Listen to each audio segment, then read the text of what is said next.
My husband threw money at me like I was a stripper and making me crawl around picking bills off the floor while his friends laughed. I showed him why he can't afford me. For 6 years, my husband Wade treated our marriage like a transaction where I was always on the losing end. It started on our honeymoon. We were at a resort gift shop and I saw a bracelet I liked. Nothing expensive, maybe $40. I asked Wade if we could get it. He pulled out his wallet, peeled off some bills, and threw them at me. They fluttered down around my feet while the shop clerk watched. I was so embarrassed I just picked them up and bought the bracelet without saying a word. I told myself it was a weird moment. Honeymoon stress. But it wasn't a moment. It was a preview of the next 6 years of my life. Wade made excellent money as a commercial real estate broker. When we got married, he convinced me to quit my job as an office manager so I could focus on making our house a home. He said he'd take care of everything financially. What he actually meant was he'd control everything financially. I had no access to our accounts. No credit cards in my name. Every single thing I needed, I had to ask him for. And every single time I asked, he threw money at me. Groceries. He'd toss $100 on the kitchen floor and tell me to make it last. Gas for my car. He'd flick a 50 at my lap while watching TV. New clothes because mine were wearing out. He'd count the bills slowly, then scatter them on the bed like he was making it rain at a club. At first I thought maybe this was just some quirk of his. Maybe he didn't realize how demeaning it was. So I told him. Sat him down and explained that throwing money at me made me feel worthless. Like I wasn't his wife, but his employee. Or worse. He laughed. Said I was being dramatic and oversensitive. Said most wives would be thrilled to have a husband who gave them whatever they wanted without asking questions. He didn't understand that it wasn't about the money. It was about the way he gave it to me. Like I was beneath him. Like I should be grateful to grovel at his feet and pick up whatever he tossed my way. The behavior got worse when his friends were around. He'd make a show of it. I'd mention needing something and he'd announce to whoever was there that duty calls, then pull out his wallet with this smug grin. His friends would chuckle while I crawled around collecting bills off the floor. One of them called me a lucky woman. Wade said she knows it. I stopped asking for things in front of other people. Then I stopped asking for things at all unless absolutely necessary. I learned to make do with what I had. Wore the same clothes for years. Cut my own hair. Stretched groceries as far as they could go.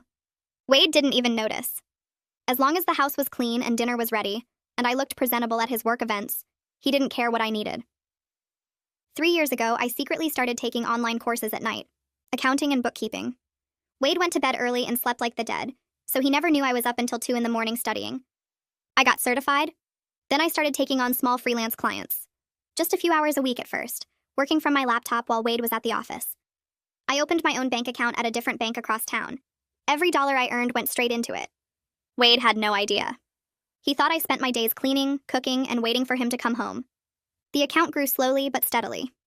After 3 years, I had enough to leave. Enough for first and last month's rent on an apartment. Enough to survive for 6 months while I built up my client base. Enough to hire a divorce attorney. The day I left, I waited until Wade went to work. Packed everything that was mine and nothing that was his. I left my wedding ring on the kitchen counter with a stack of cash next to it. Every single dollar totaled up to exactly what he'd thrown at me over the past month. Grocery money, gas money, the $30 he'd tossed at me for tampons while muttering about how expensive it was to be a woman. I left a note that said, "Keep the change." He called me 4 hours later, screaming, demanding to know where I was, saying I had no right to leave, saying I'd be nothing without him. I hung up and blocked his number. The divorce was messy because Wade made it messy. He was furious that I'd been working without his knowledge. Even more furious with what the attorney revealed. I'd found Wade's attorney information in one of the old papers I'd kept. Blake Whitfield's office was in a glass tower downtown, the kind of building Wade would approve of. I took the elevator to the 14th floor and gave my name to the receptionist. She led me to a conference room with windows overlooking the city. Blake walked in 5 minutes later, a tall man in his 50s with gray hair and reading glasses hanging from a chain around his neck. He shook my hand and sat across from me at the polished table. I'd brought everything I could find in a manila folder, my hands shaking as I pushed it toward him. He opened it and started reading through the papers, making notes on a legal pad. After maybe 10 minutes, he looked up at me and asked how long this had been going on. I told him 6 years. He asked if Wade ever hit me, and I said no, never physically. Blake nodded and said what Wade did was called economic abuse, and it was just as real as any other kind. He wanted to know about Wade's income, his accounts, his assets. I explained I had no idea what Wade actually made or where he kept his money. Blake asked if I had any bank statements, and I showed him the few I'd pulled from Wade's desk before I left. He studied them and asked about retirement accounts, investment properties, business partnerships. I didn't know about any of it. Wade never told me anything about his finances except when he was throwing money at me and telling me to make it stretch. Blake made more notes and said we had a lot of work ahead of us. Blake explained that because Wade kept me completely in the dark about our finances during the marriage, the court would force him to show everything. Every account, every asset, every dollar he earned. Wade's attorney had already called Blake's office trying to pressure me into taking a small settlement and walking away. Blake said that told him Wade was worried about what would come out during the legal process. He asked if I was ready for this to get ugly, because Wade would fight to keep control however he could. I said I was ready. I'd been ready since the day I left. Blake gave me a list of documents to find.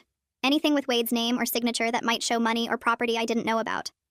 Old tax returns, credit card statements, receipts, anything. He said even small pieces of paper could help build the picture of what Wade was hiding from me. I left his office feeling like someone finally believed me, like what Wade did actually mattered in a way that could be proven. I spent the next week going through every box I'd packed when I left the house. I found tax returns from 3 years ago in a folder I'd grabbed thinking it had my certification papers in it. There were bank statements Wade had left on his desk that I'd used as scratch paper for my accounting homework. Receipts from his wallet that I'd found in the laundry and kept meaning to throw away but never did. I made copies of everything at the library and put them in order by date. It wasn't much, but Blake had said to bring whatever I had. I dropped the copies off at his office on Thursday afternoon, and the receptionist said he'd review them and call me. Walking back to my car, I felt like I was doing something instead of just surviving what Wade had done to me. My phone rang Friday morning from a number I didn't know. I almost didn't answer, but something made me pick up. Wade's voice came through screaming before I could even say hello. He called me every name he could think of, said I was trying to destroy him and take everything he'd worked for. I remembered what Blake told me during our meeting, and I opened the voice recorder app on my phone. Wade kept yelling about how I had no right to his money, how I never earned anything myself, how I was nothing without him. He said he'd make me pay for this betrayal, make me regret ever thinking I could leave. His voice got louder and meaner with every sentence. I didn't say a word, just let him talk while my phone recorded every threat. After maybe 5 minutes, he hung up and I saved the recording. My hands were shaking, but I had proof now of exactly who Wade was when nobody else was listening. Bethany called that afternoon and asked how I was holding up. I told her about Wade's phone call and she said to send that recording to my attorney right away. Then she said she had some good news for me. 3 people in the accounting group had asked for my contact information because they needed bookkeeping help. Small businesses, nothing huge, but steady monthly work if I wanted it. I said yes before she even finished explaining what they needed.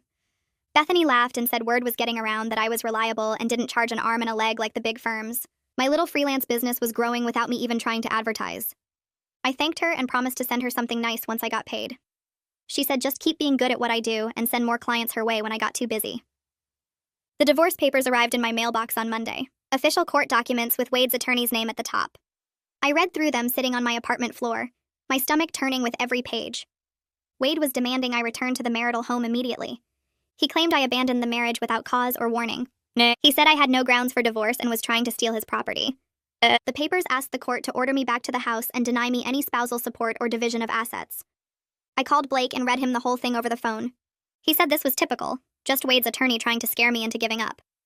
We'd file our own response documenting everything Wade did and demanding my fair share of what we built together during the marriage. Blake said not to worry about Wade's claims because we had evidence of the abuse, and that would matter more than whatever story Wade's lawyer tried to tell. Tuesday afternoon, my landlord knocked on my door with a toolbox. He said the bathroom sink had been dripping and he wanted to fix it before it got worse. I let him in and he went to work on the pipes under the sink. It took him maybe 20 minutes to tighten everything and stop the leak. When he came out, he looked around my apartment and said he was impressed. I'd hung some pictures I bought at a thrift store and arranged my few pieces of furniture to make the space feel bigger. He said most people who rent this unit just throw their stuff anywhere, but I'd actually made it look like a home. It was such a small comment, but it hit me hard. Nobody had complimented something I did in years without Wade taking credit or finding something wrong with it. I thanked the landlord and he left, and I stood there in my tiny apartment feeling proud of myself for the first time in longer than I could remember. Blake filed our response to Wade's petition on Thursday. He sent me a copy and I read through the detailed accounts of Wade's financial abuse, the pattern of control, the humiliation, everything. Seeing it written out in legal language made it real in a different way. Blake had included a demand for equal division of all marital assets and fair spousal support while I built my business. He called me that evening and said Wade would get served with these papers tomorrow. He warned me that Wade would probably lose his mind when he saw what we were claiming, and I should be ready for him to escalate. I said I understood and would keep my phone nearby in case I needed to call the police. Wade showed up at my apartment building at 11 that night. I was getting ready for bed when I heard pounding on my door and his voice shouting from the hallway. He called me a thief, said I stole from him, demanded I open the door right now. I grabbed my phone and dialed 911 while Wade kept pounding. The operator answered and I told her my estranged husband was at my door threatening me, and I had a protective order application pending. She said officers were on their way and to stay on the line. Wade's shouting got louder, saying he knew I was in there and I couldn't hide from him. Other apartment doors opened and neighbors looked out to see what was happening. The police arrived maybe 8 minutes later and I heard them talking to Wade in the hall. His voice changed completely, became calm and reasonable, said he just wanted to talk to his wife. The officers told him he needed to leave and escorted him down to the lobby. One of them knocked on my door and I let him in to take my statement. He wrote down everything Wade said and did, and told me this would go in the report for my protective order hearing. The next morning, I met Blake at his office to file for a temporary protective order. I brought the recording of Wade's threatening phone call and the police report from last night.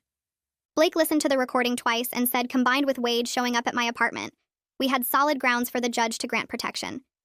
He filled out the paperwork while I sat across from him, and I signed everywhere he pointed. Blake said the hearing would probably be scheduled within a week, and based on what we had, he was confident the judge would order Wade to stay away from me. We filed the papers at the courthouse that afternoon, and I walked out knowing I'd done everything I could to keep myself safe from the man I used to think would protect me. The protective order hearing was scheduled for Tuesday morning. I showed up at the courthouse with Blake at 8:30, and we sat on a wooden bench outside the courtroom waiting for our case to be called. Wade arrived 15 minutes later with his attorney, a tall man in an expensive suit who looked like he charged $500 an hour just to breathe. Wade glanced at me once, his face twisted with anger, then looked away. Blake leaned over and told me not to make eye contact or engage with Wade in any way. I nodded and kept my eyes on the floor. When the judge called our case, we walked into the courtroom and took our seats at separate tables. The judge was a woman in her 50s with gray hair pulled back tight. She looked at the police report, listened to the recording of Wade's threats, and asked Wade's attorney if he had anything to say. The attorney stood up and claimed Wade was just upset about the divorce and didn't mean any harm. The judge cut him off and said showing up at someone's home at 11 at night and pounding on the door while shouting threats is not acceptable behavior regardless of emotional state. She granted the temporary protective order requiring Wade to stay 500 feet away from me and prohibiting all contact except through attorneys. Blake was right. It strengthened our case. 2 days later, my phone rang with a number I didn't recognize. I almost didn't answer, but something made me pick up. It was a man named Mitch who said Bethany gave him my contact information. He owned a small construction company and needed someone to handle his monthly bookkeeping. His previous bookkeeper retired and he was behind on everything. We talked for 20 minutes about what he needed and I gave him my rates. He agreed immediately and said he'd email me the contract and first month's retainer. When I hung up, I pulled up my banking app and calculated what the retainer would mean. It was more than Wade used to throw at me for an entire month of groceries. I sat there staring at my phone, realizing my business was actually becoming real. The next afternoon, Wade's mother called. I saw her name on the screen and my stomach dropped, but I answered because ignoring her would just make things worse. She was crying before I even said hello. She told me I was tearing the family apart and ruining Wade's reputation. Everyone at their church was talking about the divorce. People were asking questions. She said Wade was a good provider and I should be grateful instead of dragging him through court. I listened to her sob for a full minute before I said anything. When she finally stopped to take a breath, I told her that Wade's idea of providing was throwing money at me like I was working at a club and making me crawl around on the floor picking up bills while his friends laughed. I told her he controlled every dollar I spent for 6 years and humiliated me every single time I needed something. There was silence on the other end. Then she said, "That's just how men are sometimes. They don't always know how to show affection properly." I hung up without saying goodbye. She called back 3 times, but I didn't answer. There was no point. She would never understand that what Wade did wasn't about affection or providing. It was about power and control. Blake called me Friday morning with good news. The judge signed the protective order, which meant it was now official and enforceable. He also said this would help our case in the divorce proceedings, because it established a pattern of threatening behavior. Blake explained that his team was preparing discovery requests to serve on Wade, demanding documentation of all his income, assets, and financial transactions for the past 6 years. He warned me that Wade's attorney would probably object to most of the requests, because that's what lawyers do when their clients have something to hide. I thanked him and hung up feeling like things were finally moving in the right direction. That same day, I had my first appointment with a therapist named Elena, who specialized in financial abuse and controlling relationships. Blake recommended her after I mentioned having trouble sleeping and feeling anxious every time I saw someone who looked like Wade. Her office was in a small building near the library, and the waiting room had comfortable chairs and magazines about gardening. When she called me back, I followed her into an office with soft lighting and a couch that didn't look like a therapy couch. She asked me to tell her why I was there, and I started explaining about the divorce and Wade's behavior. But when I got to the part about him throwing money at me and making me pick it up off the floor, I started crying. Actually crying, not just tearing up. I couldn't stop. Elena handed me a box of tissues and waited. When I finally got myself together, I apologized for losing it. She said there was nothing to apologize for. She said what I described was abuse, and saying it out loud probably made it feel more real and more embarrassing. I nodded because that was exactly how it felt. Like admitting Wade treated me that way meant admitting I let him treat me that way. Elena spent the rest of the session explaining that shame is something abuse victims feel all the time, but the shame belongs to the abuser, not the victim. She said I survived 6 years of someone systematically breaking down my sense of worth, and the fact that I got out and built a new life meant I was stronger than I probably realized. Before I left, she gave me some papers with exercises for recognizing when I was blaming myself for Wade's choices. I folded them up and put them in my purse. Not sure if I'd actually do them, but grateful someone understood what I'd been through. The following week, Blake's team served Wade with the discovery requests. I didn't see it happen, but Blake called me afterward and said Wade's attorney responded within hours with objections to almost every single request. Blake laughed and said this was completely expected. Attorneys always object first and negotiate later. He said we'd file a motion to compel if Wade didn't cooperate, and the judge would force him to turn over the documents. The important thing was that we were putting pressure on Wade to reveal his actual financial situation, not the fake version he wanted everyone to believe. While all the legal stuff was happening, my business kept growing. I landed 2 more clients in the same week, both small businesses that needed basic bookkeeping services. One was a landscaping company and the other was a hair salon. The salon owner found me through my website, and the landscaping company was another referral from Bethany. I did the math and realized I was now making enough each month to cover my rent and expenses without touching my savings. The feeling was incredible. Every dollar I earned went into my account with my name on it. Nobody threw it at me. Nobody made me ask permission to spend it. Nobody controlled when or how I could access it. It was mine because I worked for it, and that felt better than any expensive gift Wade ever bought me to show off to his friends. Then Wade violated the protective order. I woke up Tuesday morning to find 3 emails from an address I didn't recognize. The subject lines were all variations of calling me names. I opened the first one and immediately recognized Wade's writing style. He called me a gold digger who never loved him and only married him for his money. He said I was trying to steal everything he worked for and turn everyone against him. The other 2 emails were more of the same, getting angrier and more threatening with each one. I forwarded all 3 to Blake before I even got out of bed. He called me 20 minutes later and said he was filing a motion to hold Wade in contempt of court for violating the protective order. He said judges don't like it when people ignore their orders, and this would only make Wade look worse. That weekend, Bethany called and asked if I wanted to go to a networking event for women in accounting. It was at a hotel downtown on Thursday evening, and she thought it would be good for my business. I immediately felt nervous. Wade never let me attend professional events without him. He always said he needed to be there to make sure I represented us properly, which really meant he wanted to control who I talked to and what I said. The idea of going to a networking event alone made my stomach hurt. But I told Bethany yes anyway because I was tired of letting Wade's voice in my head make decisions for me. Thursday came and I drove to the hotel, parked, and sat in my car for 10 minutes trying to convince myself to go inside. Finally, I got out and walked through the doors before I could change my mind. The event was in a conference room with maybe 50 women standing around talking and eating appetizers. Bethany saw me right away and waved me over. She introduced me to 3 women who all needed bookkeeping help, and we exchanged business cards. Then she introduced me to 4 other women who became actual friends over the next few months. Women who understood what it was like to build a career and deal with difficult situations. Women who didn't judge me for leaving my marriage or ask why I stayed so long. By the time I left that night, I had 3 potential new clients and felt like maybe I could do this whole independent life thing after all. The contempt hearing happened 2 weeks later on a Thursday morning. Blake told me I didn't have to attend, but I wanted to see what would happen when Wade faced actual consequences for once in his life. We sat in a small courtroom with fluorescent lights that buzzed and made everything look washed out and depressing. Wade walked in wearing a charcoal suit that probably cost more than my rent, his hair perfectly styled, looking like he was heading to close $1 million deal instead of answer for violating a court order. His attorney sat next to him whispering something while Wade nodded with this concerned expression like he was the victim here. The judge was a woman in her 50s with reading glasses on a chain around her neck, and she did not look impressed. Blake presented the emails Wade sent from the fake account, the recording of his threatening phone call, and the police report from when he showed up at my apartment pounding on the door. Wade's attorney argued that his client was under emotional distress from the divorce and simply wanted to apologize for his past behavior. Wade even stood up when asked to address the court and said he made a mistake, that he still loved me and just wanted a chance to make things right. His voice cracked a little when he said it, and I watched him dab at his eyes like he might cry. The judge looked at him for a long moment without saying anything. Then she looked down at the protective order in front of her and back up at Wade.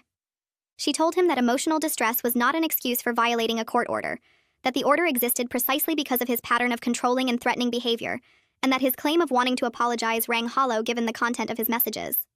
She fined him $1,000 and said if he violated the order again, she would hold him in contempt with jail time. Wade's face went red and I could see his jaw clench, but he just nodded and said, "Yes, Your Honor." Walking out of the courthouse, I felt lighter than I had in weeks, because someone with actual authority had finally told Wade he couldn't do whatever he wanted. 3 days later, Blake called to say Wade's attorney finally sent the financial disclosures we'd been requesting for over a month. I drove to Blake's office that afternoon and he spread the documents across his conference table. Even I could see they were incomplete. Tax returns from 3 years ago, but not the last 2 years. Bank statements from one account, but references to transfers to other accounts that weren't included. A list of assets that seemed way too short for someone who made the kind of money Wade claimed to make. Blake pointed to a line on one of the tax returns showing income from a real estate partnership, and then showed me that the partnership wasn't mentioned anywhere in the asset disclosure. He said Wade was either incredibly disorganized with his own finances, or he was deliberately hiding things. Blake told me he wanted to bring in a forensic accountant to analyze what Wade provided and figure out what was missing. The accountant's name was Julian Espinoza, and he specialized in finding hidden assets in divorce cases. Blake said Julian was expensive, but worth every penny because he could spot financial tricks that regular people would never notice. I agreed immediately because I'd spent 6 years watching Wade control every dollar, and I knew he had more money than he was admitting. Julian got started right away and called Blake within 48 hours. Blake put him on speaker in his office while I sat there taking notes. Julian said the discrepancies were obvious once you knew what to look for. Wade claimed certain income amounts on his tax returns, but completely different amounts in the divorce disclosures. There were multiple large transfers from Wade's main business account to other accounts that weren't listed in his asset disclosure. Some of the transfers happened right after I filed for divorce, which suggested Wade was moving money around to hide it from the settlement. Julian found references to 3 different LLCs that Wade owned or partially owned that weren't mentioned anywhere in the disclosure documents. Blake asked how much money we were talking about, and Julian said he couldn't know for sure without seeing the complete records, but based on the patterns he was seeing, it could be several $100,000. Blake thanked Julian and hung up, then immediately started drafting a motion to compel complete disclosure. He said we'd also ask the judge to sanction Wade for deliberately providing incomplete information. The motion went into the court system that Friday, and Blake said it would probably take 2 weeks to get a hearing date. The panic attack hit me on a Tuesday afternoon while I was grocery shopping. I turned down the cereal aisle and saw a man in a dark jacket standing with his back to me looking at something on a high shelf. He had the same build as Wade, the same way of standing with his weight on one leg, and for a second my brain was absolutely convinced it was him. My heart started racing so fast I thought I might pass out. My hands went numb and tingly. I couldn't catch my breath no matter how hard I tried. The edges of my vision got dark and fuzzy. I abandoned my cart right there in the middle of the aisle and walked as fast as I could to the bathroom, where I locked myself in a stall and sat on the toilet lid trying not to throw up. It took maybe 15 minutes before I could breathe normally again. When I finally came out, the man in the dark jacket was gone, and I felt like an idiot for falling apart over nothing. I left the store without buying anything and drove straight home. That night, I had an emergency session with Elena over video call and told her what happened. She said panic attacks were a completely normal response to trauma, that my nervous system had learned to associate certain triggers with danger, and was trying to protect me even when there was no actual threat. She taught me a grounding technique where you name 5 things you can see, 4 things you can touch, 3 things you can hear, 2 things you can smell, and 1 thing you can taste. She said it helps interrupt the panic response by forcing your brain to focus on the present moment instead of the perceived threat. We practiced it together until I felt steady again. The next morning, Mitch called while I was working on invoices for one of my clients. He asked if I was taking on new bookkeeping clients because his business partner needed help getting their financial records organized. The partner ran a small property management company and had been doing their own books, but it was getting too complicated as the business grew. Mitch said the partner was looking for someone reliable who could handle monthly reconciliations and quarterly reports. It would be steady work, probably 8 to 10 hours a month, and they were willing to pay my regular rate. I told Mitch I'd think about it and call him back. After we hung up, I sat at my kitchen table staring at my laptop and realized I had a real decision to make. I currently had 7 active clients, which kept me busy but not overwhelmed. Taking on Mitch's partner would mean 8 clients. If I kept growing at this rate, I'd need to decide whether I wanted to turn this into a real business with employees and an office, or keep it small and manageable as a solo operation. For the first time in my adult life, the choice was completely mine. Nobody was going to throw money at me and tell me what to do. Nobody was going to make this decision for me or take credit for my success. I could build this into whatever I wanted it to be. I decided to expand. The realization came while I was cooking dinner that night, standing at the stove stirring pasta and thinking about what I actually wanted my life to look like.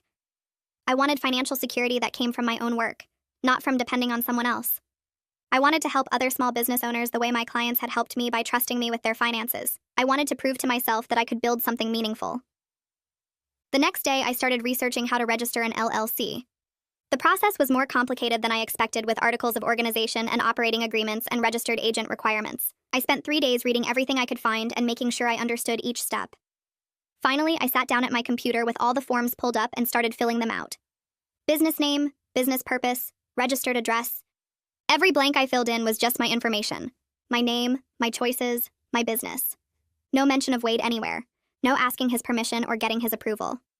When I clicked submit and paid the filing fee with my own debit card, I felt something shift inside me. Like I was planting a flag on territory that belonged only to me. Wade's attorney produced additional financial records 2 weeks later, after the judge threatened sanctions at the hearing. Blake had argued that Wade's initial disclosure was deliberately incomplete, and the judge agreed, giving Wade's attorney 1 week to provide everything or face monetary penalties. The new documents arrived in a large envelope that Blake's assistant had to sign for. Blake called me to come to his office, and we went through everything together while Julian joined us on speakerphone. The additional records included bank statements for 2 accounts Wade hadn't mentioned before, documents for the 3 LLCs Julian had identified, and income records from side deals Wade had done in his real estate business. Julian went quiet on the phone for a minute while he reviewed the information Blake was describing. Then he said this was fraud. Wade had been systematically underreporting his income and hiding assets throughout our marriage. The side deals alone represented tens of thousands of dollars that never appeared in the original disclosure. Blake asked what this meant for the asset division, and Julian said it meant I was entitled to half of the real marital estate, not the fake reduced version Wade tried to claim. Blake looked at me across his conference table and said, "This changed everything." We had proof Wade had been lying about his finances, and the judge would not react well to that kind of deception. Lorelai started calling me the day after the judge threatened Wade with sanctions. The first voicemail was her crying about how I was destroying her son's life over money. The second one was angrier, saying I was a gold digger who never appreciated what Wade gave me. The third one said I was going to regret tearing apart the family. I got 6 more calls over the next 3 days, each voicemail getting progressively more hostile. She called me ungrateful, selfish, vindictive. She said Wade was a good man who made one mistake and I was punishing him forever. She said I should be ashamed of myself for dragging him through court instead of working things out privately like mature adults. I listened to the first few messages but deleted the rest without listening. That night, I had my regular therapy session with Elena and told her about the calls. Elena said I needed to block Lorelai's number because I didn't owe Wade's family access to me just because we weren't divorced yet. She said people who enabled abuse often got angry when the victim escaped because it forced them to confront their own role in allowing the abuse to happen.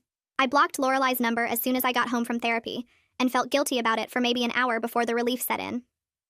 Julian's full forensic report arrived 3 weeks after he started his investigation. Blake scheduled a meeting at his office to go through the findings, and I brought a notebook because I knew there would be a lot of information to process. Julian attended in person this time, a thin man in his 40s with wire-rimmed glasses who spread spreadsheets and charts across the entire conference table. He walked us through his analysis point by point. Wade had underreported his income by roughly 40% throughout our entire marriage. He had money in accounts I never knew existed, including one offshore account in the Cayman Islands that held over $80,000. The side deals in his real estate business generated significant income that he never declared in the divorce proceedings. Some of the money he claimed was business expenses was actually personal spending he was trying to hide. Julian estimated the actual value of marital assets was close to $700,000, not the $300,000 Wade claimed in his initial disclosure. Blake asked what this meant legally, and Julian said it meant Wade had committed fraud by deliberately misrepresenting his financial situation in divorce proceedings. Blake said this would significantly impact the asset division because judges took a very dim view of people who lied under oath about their finances. He said we now had leverage to push for a much better settlement, or take this to trial, and let the judge punish Wade's deception. I celebrated landing my 10th client by taking myself out to dinner at a restaurant I'd been wanting to try for months. It was a small Italian place downtown with white tablecloths and candles on every table. I made a reservation for one, dressed up in clothes I bought with my own money, and drove there in my car that I paid for with my own earnings. The hostess seated me at a table by the window, and I ordered whatever I wanted without looking at the prices or calculating whether I could afford it. Pasta with seafood that cost $32, a glass of wine, tiramisu for dessert. When the check came, I paid it with my debit card connected to my business account and added a generous tip because the server was kind and attentive. Walking back to my car, I started crying right there on the sidewalk. Not sad crying, but the kind of crying that happens when something inside you finally breaks free. I'd spent 6 years asking permission for every dollar, picking bills up off the floor, being made to feel worthless for needing basic things. Now I was standing on a downtown street having just bought myself a nice dinner with money I earned doing work I was good at, and nobody had thrown a single dollar at me. Nobody made me grovel or beg or feel small. The money was mine because I worked for it, and I spent it because I chose to, and that simple freedom felt more valuable than anything Wade ever bought me to show off to his friends. 2 days after I celebrated with my expensive dinner, Blake called to tell me Wade's attorney wanted to schedule a settlement conference. I drove to Blake's office the next morning and found him reviewing documents at his conference table with Julian's forensic report spread out in front of him. Blake looked up when I walked in and said Wade's team was proposing a deal.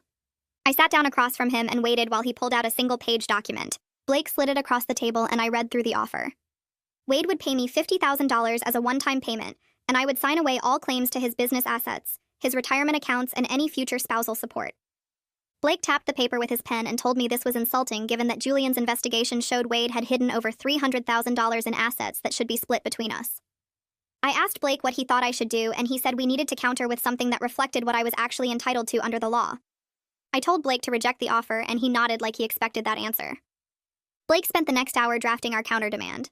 We asked for half of all marital assets, including every account Julian had uncovered, plus temporary spousal support while I built up my business to full sustainability. Blake sent the counteroffer that afternoon, and Wade's attorney called him back within 2 hours. I was still at Blake's office finishing up paperwork when his phone rang, and he put it on speaker so I could hear. Wade's attorney said our demands were extortion, and we were trying to punish Wade for being successful. Blake leaned back in his chair and told Wade's attorney that calling it extortion meant we were finally negotiating from a position of strength, which was exactly where we wanted to be. The call ended, and Blake said this was good because it meant Wade was scared of what Julian found. Bethany called me that weekend and asked if I wanted help setting up a real website for my bookkeeping business. I met her at a coffee shop downtown, and she brought her laptop with examples of sites she liked. We spent 3 hours picking colors and fonts and writing descriptions of my services. Bethany knew how to make everything look professional without being too fancy or expensive. She registered a domain name for me and had the site live by the end of the day. I paid her for her time, but she said it was a friend discount and I should just take her to dinner sometime. The website went live on a Monday, and by Friday I had 2 inquiries through the contact form. One was from a small property management company that needed monthly bookkeeping, and the other was from a solo attorney who wanted help organizing her business finances.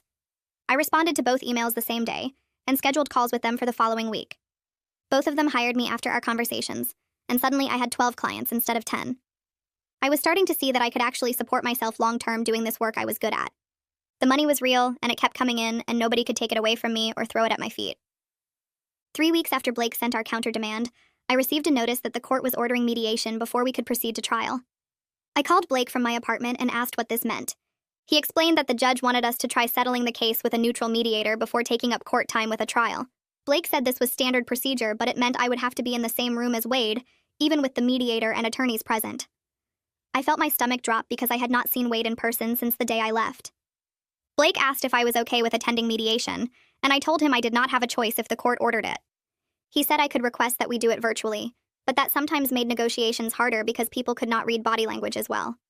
I decided I would go in person because I did not want Wade to think I was afraid of him, even though I absolutely was. I called Elena that night and told her about the mediation.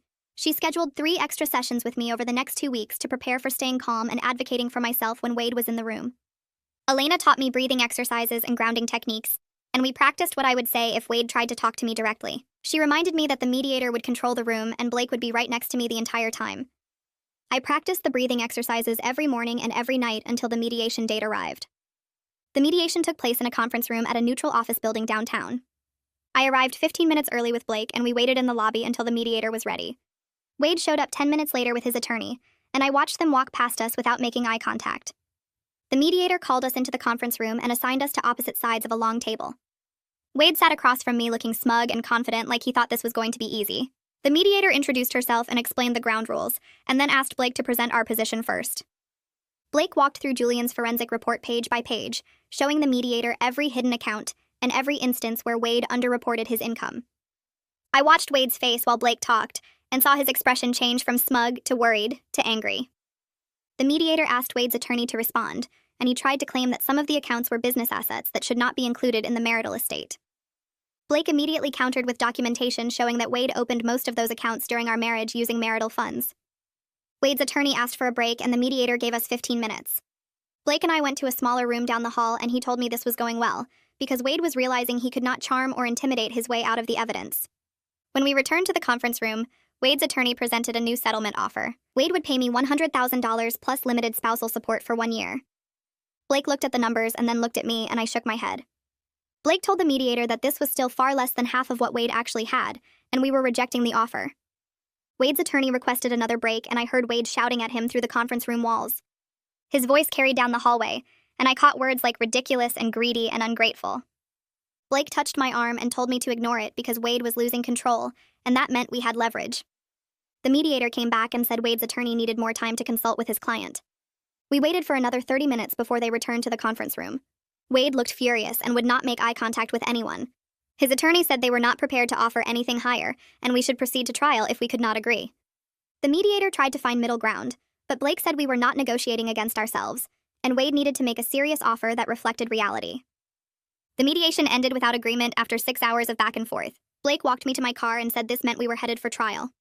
He warned me that trials were expensive and emotionally draining, but he believed we had a strong case. Blake said Wade would likely settle once he saw we were serious about going in front of a judge who would review all of Julian's findings in open court. I drove home feeling exhausted and anxious, but also strangely proud of myself for sitting across from Wade and not backing down. I called Elena from my car and told her what happened. She said I should be proud because I advocated for myself in a situation designed to intimidate me, and I did not fold under pressure. That night, I looked at my business account balance and saw that I had earned more in the past month than in any month since starting my bookkeeping work. My income was growing steadily, and I was covering all my expenses without touching my savings. The financial independence I worked 3 years in secret to achieve was finally becoming real and sustainable. 2 weeks after the failed mediation, Blake called and said Wade's attorney contacted him with a new settlement offer. I was at my desk working on a client's monthly reconciliation when the call came in. Blake said Wade was now offering half of the documented marital assets, including all the hidden accounts Julian found, plus 2 years of spousal support, and Wade would pay my attorney fees. Blake said this was much closer to fair and asked what I wanted to do. I told him I needed time to think about it, and he said to take all the time I needed. I called Bethany first and told her about the offer. She asked if taking the settlement meant I would be financially secure, and I said yes. The amount Blake described would give me enough to fully establish my business and live comfortably while building my client base. Bethany asked if I wanted to keep fighting Wade in court, or if I wanted to move on with my life.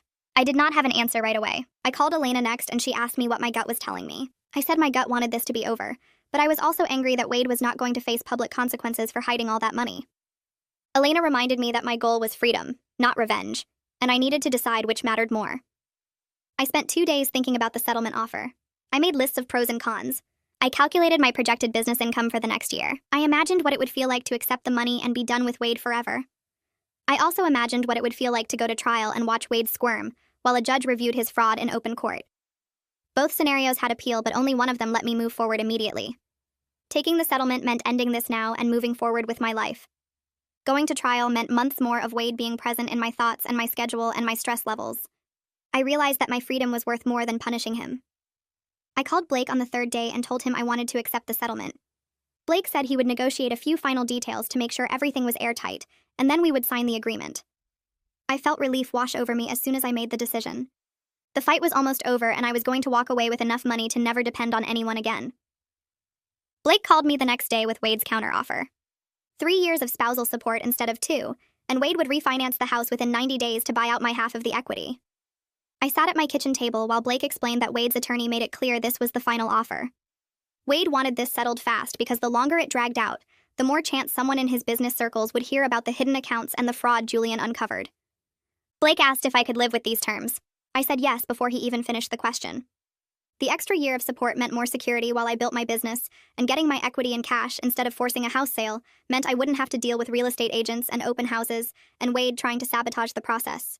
Blake said he would draft the final settlement agreement and have it ready for my signature by the end of the week. 5 days later, I walked into Blake's office to sign the settlement. The conference room felt different this time because I knew this was the last step before freedom. Blake had the agreement laid out on the table, pages and pages of legal language that basically said Wade had to pay me what I was owed, and then we would never have to speak again. My hands shook when I picked up the pen.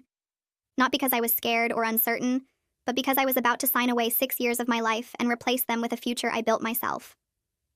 Blake pointed to each signature line, and I signed my name over and over until we reached the last page. He collected all the copies and said the judge would review everything within the next few weeks. Once the judge approved it, the settlement would be legally binding, and I would finally be free. I thanked him for everything he did to get me here. He said I did the hard part by leaving and having the courage to fight for what I deserved. While waiting for the judge's approval, I threw myself into my bookkeeping business. I had a consultation scheduled with a medical practice that needed comprehensive bookkeeping services, not just the basic monthly reconciliations I usually handled. The practice had 3 doctors, 2 locations, and complicated billing that their current bookkeeper couldn't manage. I met with the office manager and one of the doctors at their main location. They explained their needs, and I walked them through my process, showing examples of reports I created for other clients. The doctor asked about my rates, and I quoted them a monthly retainer that was higher than anything I'd charged before. The office manager looked at the doctor and he nodded. They wanted to start immediately. I left that meeting trying not to smile too wide because the monthly retainer they just agreed to was more money than Wade used to give me for an entire year of groceries, gas, clothes, and everything else I needed. I called Bethany from my car and told her about the new client. She screamed so loud I had to pull the phone away from my ear. My next therapy session with Elena focused on processing all the complicated feelings that came with accepting the settlement. I told her I felt relieved that the divorce would be final soon, but also angry that Wade's fraud wouldn't be exposed in open court where his colleagues and clients could see what kind of person he really was. Elena asked what was more important to me, revenge or freedom. I said freedom, but that didn't make the anger go away. She said the anger was valid and I didn't have to choose between feeling it and moving forward. I could be angry about what he did while still choosing to prioritize my own healing over his punishment. We talked about the grief too, the years I lost to someone who treated me like I was worthless. Elena reminded me that those years taught me skills I was now using to build a successful business, and they showed me exactly what I would never tolerate again. The grief was real, but so was the hope, and I could hold both at the same time. By the end of the session, I felt like I understood that accepting the settlement wasn't about letting Wade win. It was about choosing myself. 3 weeks after I signed the settlement agreement, Blake called to say the judge approved everything. The first payment from Wade would arrive within a week, transferred directly to my bank account. I hung up and just sat there for a minute, letting it sink in. The money was coming, not thrown at me in crumpled bills while his friends watched, not tossed on the floor for me to pick up. Transferred into my account because the judge said I was entitled to it. When the payment showed up 7 days later, I logged into my banking app 3 times just to make sure the amount was real. Seeing that balance, money that represented my share of what we built during our marriage, felt like someone was finally saying I had value. That my 6 years weren't wasted. That I deserved to be compensated for everything I gave up when Wade convinced me to quit my job and focus on making our house a home. With the settlement money and my growing business income, I could finally afford to move somewhere better. I found a 2-bedroom apartment in a complex with good light and updated appliances. The second bedroom was big enough for a proper home office with space for a desk, filing cabinets, and bookshelves. I signed the lease and moved in over a weekend. Setting up my dedicated workspace made my business feel official in a way it never had when I was working from my laptop at the kitchen table. I bought a real office chair and a printer and organized all my client files in labeled folders. Standing in that room looking at everything I built, I felt like I was finally living the life I was supposed to have all along. 2 weeks after I moved, Blake's office sent over the final divorce decree for my signature. I drove downtown to meet with Blake one last time. He walked me through each section, explaining what it meant and what would happen after I signed. The decree laid out all the terms we agreed to, the payment schedule for spousal support, the division of assets, everything that would govern our separation going forward. Blake handed me the pen and I signed on the last page. He told me I should be proud of myself for standing up to abuse and building a new life from nothing. I realized sitting there in his office that I actually was proud. Proud that I planned my escape for 3 years without Wade knowing. Proud that I left with my dignity intact. Proud that I built a business that could support me. Proud that I fought for what I deserved instead of accepting whatever Wade wanted to give me. The divorce became final 30 days after I signed the decree. I woke up that morning and the first thing I thought was that I was legally single for the first time in 6 years. No longer Wade's wife. No longer tied to someone who treated me like I was beneath him. Just me, with my own name and my own life and my own future. The relief hit me so hard I had to sit down on the edge of my bed and just breathe for a minute. I made coffee and checked my business email and responded to a new client inquiry, doing all the normal things I did every morning, except this morning I was doing them as a divorced woman who answered to nobody. Bethany took me out that night to celebrate. We went to a nice restaurant, the kind of place I never went with Wade because he always picked where we ate. We ordered wine and appetizers and entrees that cost more than I used to spend on groceries for a week. Bethany raised her glass and said we were toasting to new beginnings and second chances. She told me she had never seen anyone transform themselves as completely as I had over the past year. I thanked her for being there through all of it, for encouraging me when I wanted to give up, for celebrating every small victory like it was huge. She said watching me build my business and fight for my freedom inspired her to make changes in her own life. We stayed at that restaurant for 3 hours, talking and laughing, and I realized this was what friendship was supposed to feel like when it wasn't controlled by someone who wanted to isolate me. The next week, one of my existing clients called with a referral. Her company had a connection to a mid-sized business that needed a part-time controller, not just basic bookkeeping. The position would involve managing all their financial operations, preparing reports for the owners, overseeing their bookkeeper, and handling tax planning. It was more responsibility than I'd ever had, but my client said she recommended me because I was the most organized and detail-focused person she'd worked with. The company wanted to meet with me to discuss the role. I scheduled the interview for the following Tuesday and spent the weekend preparing by researching the company and putting together a presentation of my qualifications and approach to financial management. I walked into the company's office on Tuesday morning, wearing my best interview outfit and carrying a portfolio with financial reports I'd prepared for other clients. The receptionist led me to a conference room where 3 people waited. The owner was a woman in her 50s who introduced herself and explained they needed someone to oversee all their accounting operations because their current bookkeeper was overwhelmed. I walked them through my experience, showing examples of reports I'd created and explaining how I'd streamlined processes for other businesses. They asked about my certification and my approach to tax planning. I answered every question clearly, feeling confident in a way I never did when Wade was around to undermine me. The owner looked at the other 2 people, nodded, and turned back to me. She said they'd like to offer me the position starting in 2 weeks, and when she told me the salary, I had to ask her to repeat it because it was almost double what I'd hoped for. She explained the benefits package that included health insurance with dental and vision coverage, retirement matching, and 3 weeks paid vacation. Everything would be in my name, my choices, my security that nobody could take away. I accepted on the spot and shook hands with all 3 of them, walking out of that building feeling like I'd just won something I'd been fighting for my entire adult life. The next week, I sent emails to 4 of my smaller freelance clients explaining I was accepting a full-time position and would need to end our arrangement. I kept working with 3 clients I genuinely enjoyed, because their books were interesting, and they treated me with respect. The balance felt perfect between having steady employment with benefits and maintaining the entrepreneurial side that reminded me I could support myself entirely if I needed to. I updated my business website to reflect that I was only taking selective clients and raised my rates for any new work. 2 days before I started the controller job, an envelope arrived at my apartment that had been forwarded from my old place. The return address showed it came from across the state where Wade's parents lived. I opened it carefully and found a handwritten letter from Lorelei on floral stationery. She wrote that she'd been thinking about our last conversation and realized she hadn't understood what Wade did to me. She said she hoped I was doing well and building a good life for myself. The letter was short and didn't make excuses for Wade, which surprised me more than anything. I read it twice and then put it in a drawer, not planning to respond, but appreciating that she finally acknowledged the truth instead of defending her son. That Saturday, I went grocery shopping at a store across town that I'd started using because it was farther from my old neighborhood. I was comparing prices on coffee when I looked up and saw one of Wade's friends standing 3 feet away staring at me. He was someone who'd been at our house dozens of times, who'd laughed while I picked up money off the floor. He opened his mouth like he was going to say something, maybe ask how I was or tell me Wade missed me or some other garbage I didn't need to hear. I looked right at him without changing my expression. He closed his mouth, nodded once, and walked away down a different aisle. I went back to choosing coffee and realized I didn't care what any of Wade's circle thought about me anymore. They could believe whatever Wade told them about why I left. I had my own life now with people who actually respected me, and their opinions meant nothing. My therapy session with Elena that Thursday covered different ground than usual. She said I'd made remarkable progress over the past year and asked how I felt about the work we'd been doing. I told her I had healthy boundaries now, financial independence, and ways to handle the anxiety when it showed up. She agreed that I'd met most of the goals we set when we started. We talked about wrapping up therapy over the next few sessions instead of continuing indefinitely. The idea of not needing therapy anymore felt strange because these sessions had been my anchor through the divorce and everything after. But Elena explained that successful therapy meant reaching a point where I had the tools to handle things on my own. We scheduled 3 more appointments to work on my remaining goals and make sure I felt ready to manage without regular support. My business accountant called the following week asking me to come in and review my first year of self-employment taxes before filing. I drove to his office and sat down while he pulled up spreadsheets showing every dollar I'd earned from my bookkeeping business. He walked through the numbers explaining deductions and estimated payments I'd need to make quarterly, now that I had the controller job too. Then he showed me my total income from freelance work over the past 12 months.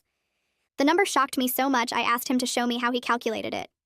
He pulled up my invoices and payments received, adding them right in front of me.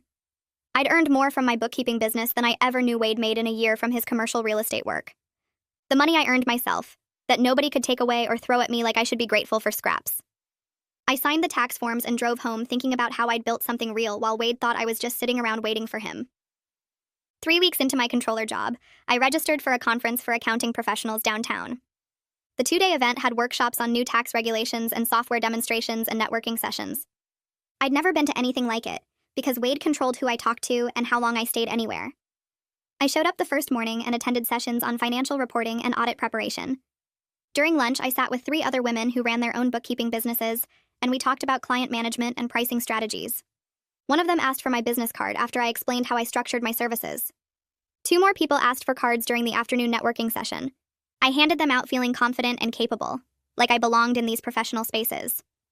The second day, I went to advanced Excel workshops and a panel discussion about the future of small business accounting. I collected business cards from people who might become clients or referral sources, building a network that was mine instead of just being Wade's wife who showed up to his work events and smiled on command. That evening, Bethany called and said we should plan a real vacation together. I hadn't taken a trip in years that wasn't performing the role of Wade's perfect wife at some resort he chose. We spent an hour looking at beach resorts online, comparing prices and amenities and reading reviews. We found a place with good ratings that wasn't too expensive and booked a week 4 months out. I paid for my half of the room without asking anyone's permission or feeling guilty about spending money on myself.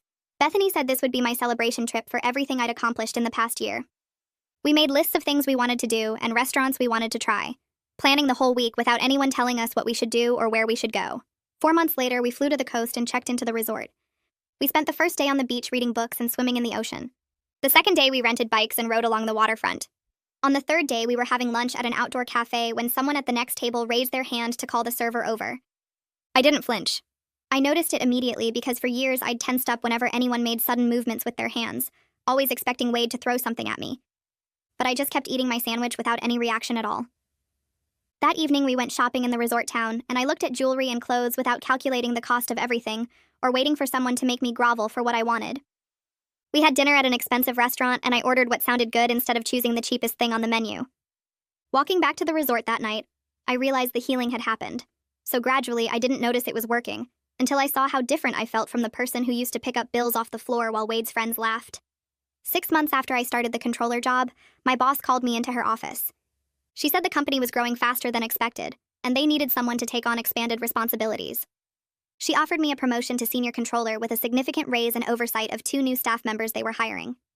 She told me I was the most detail-oriented financial professional she'd worked with, always catching errors before they became problems and finding ways to improve their processes. I accepted the promotion and thanked her for the opportunity. Walking back to my desk, I thought about how Wade's control had forced me to develop exactly these skills.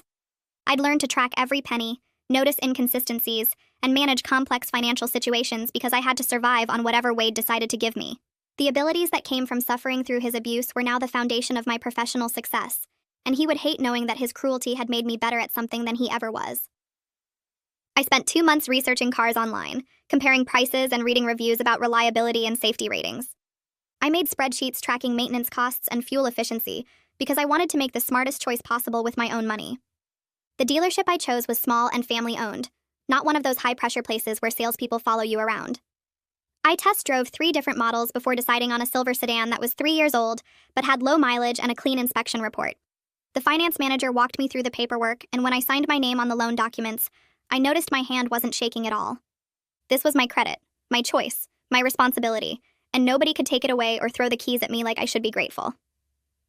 Driving off the lot that afternoon, I kept glancing at myself in the rearview mirror because I looked different somehow, more solid and real than I had in years. The car wasn't fancy or impressive, but it was mine in a way nothing had been mine during my marriage to Wade. I parked it in my designated spot at the apartment complex and sat there for a few minutes just looking at it, feeling this quiet satisfaction that didn't need anyone else's approval or validation. 3 weeks later, I walked into Elena's office for what we'd agreed would be our last regular session. She asked me to reflect on where I was when we started compared to now, and I told her about the car and the promotion and how I'd stopped flinching when people made sudden movements. She smiled and said the growth I'd shown was remarkable, that most people who leave abusive situations take years longer to reach this level of independence and self-awareness. I thanked her for helping me see that leaving Wade wasn't the end of my story, but the beginning of the life I was meant to have all along. She reminded me that I'd done the actual work. She just provided tools and guidance, and the strength to use those tools came from inside me. We talked about what to watch for in terms of potential setbacks or triggers, and she gave me her card with instructions to call if I ever needed a tune-up session. Walking out of her office building that day felt different from all the other times because I wasn't going back next week. I was moving forward on my own with all the skills she'd helped me develop. I sat in my car before driving home and realized I wasn't scared of managing my mental health without regular therapy appointments, which meant the healing had worked deeper than I'd understood. A year after the divorce was finalized, I was sitting in my home office on a Saturday morning reviewing financials for 3 different clients. The sun was coming through the window warming my desk, and I had coffee in my favorite mug that I'd bought myself without asking permission or calculating if I could afford it. I finished reconciling accounts for the medical practice and moved on to the construction company's quarterly taxes, and somewhere in the middle of updating their expense categories, I realized I was genuinely happy. Not performing happiness for someone else or pretending everything was fine when it wasn't, but actually content with the life I'd built from nothing. My apartment was small, but it was mine, decorated how I wanted without anyone criticizing my choices. My business was growing steadily with clients who respected my work and paid me fairly. My job as senior controller gave me financial security and health insurance that nobody could take away. I had friends who actually knew me instead of just knowing Wade's wife, and I had skills and confidence I'd developed entirely on my own. The happiness wasn't loud or dramatic. It was quiet and steady, like finally being able to breathe all the way down to the bottom of my lungs after years of holding my breath. That afternoon, I was responding to client emails when a new message came in from someone I didn't recognize. The subject line said financial consulting question, and when I opened it, a woman named Sarah explained that she'd found my website while searching for help. She was trying to leave a controlling relationship, but had no access to money or credit, and she wanted to know if I did financial consulting for people in abusive situations. I read her email 3 times, seeing my own story reflected in her words about being cut off from accounts and having to ask permission for basic necessities. I hit reply immediately and told her yes, I'd be honored to help, and my first consultation was free because I understood exactly what she was facing. I explained that I'd been where she was and made it out, and I could help her create a plan for building secret savings and establishing independence. Writing that email, I felt something shift inside me, like the last piece of my healing falling into place. My suffering with Wade hadn't just been pointless cruelty I survived. It had given me specific knowledge and experience I could use to help other women escape the same trap. Sarah wrote back within an hour, asking when we could meet, and I scheduled her for the following Tuesday evening. Closing my laptop that night, I thought about how Wade probably assumed destroying me was his legacy. But instead, I'd turned his abuse into expertise that would help other people find freedom, and that felt like the best possible ending to what he'd tried to make me believe was my story.